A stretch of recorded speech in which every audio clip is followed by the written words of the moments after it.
Build better baseboards video. Take one. Step up your trim game.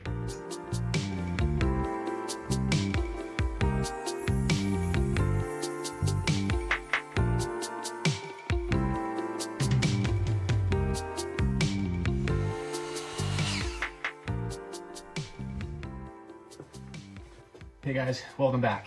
We got a cool scenario here where we're trimming out this wall at the end of this landing here. And as you can see, there's no obvious place to terminate the trim.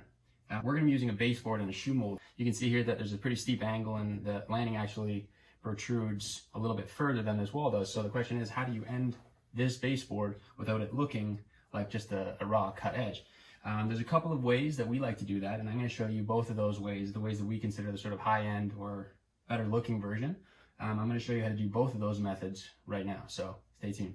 So scenario one, which we find is pretty much the most common, what you'll see is what we call a back bevel, or people will simply put a 45-degree miter cut on the edge of the baseboard there. Sometimes you'll see it run right off the end of the piece, but most of the time you'll leave a flat edge there to make it look somewhat more finished, and they'll settle on that. We think we can do better. So option A is this guy. So this is this baseboard we've got is we call a step bevel. So there's flat stock and then it bevels back with a little bit of a step in it.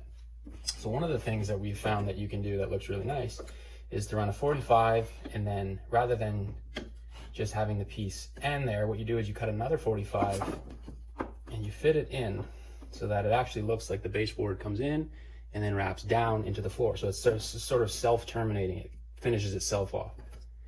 Now, we've sort of decided that the best place to end this is going to be where this wall meets the landing.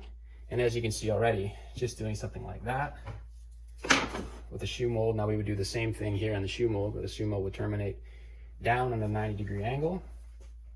That's a pretty nice look. However, in this basement, there's no real precedence. This is a little bit ornate. This exact turn doesn't happen anywhere else in this basement. So we're not going to use that. What we're going to do is what we call an end cap. For this technique, what you do is you 45, almost like this is an exterior miter cut. So it's a 45-degree exterior cut on this piece. And then what you do is another exterior cut, but on the other end. And you essentially cut that off at the exact thickness of the baseboard. So what that does is it provides you with this piece that fits in flush against the wall like that and creates what we call an end cap.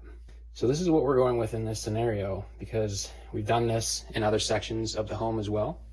And so there's a precedence for it, for one, but for two, it's not overly eye-catching. We don't really want this to be the focal point. We want this whole thing to sort of blend together.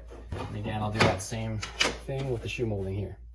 So picture this having an end cap on it. But this basically, this look is a really, really clean but simple way to terminate your baseboards in a spot where there's no obvious end or 90-degree adjacent wall. So think of this next time you're looking for a nice clean way to terminate your trim.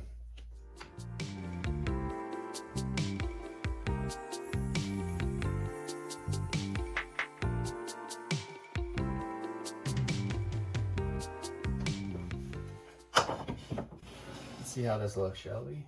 Put the edge there. Moving. There we go. That looks better, right? Certainly better than a back bevel. So let's agree, no more back beveling. Step up your trim game. Until next time.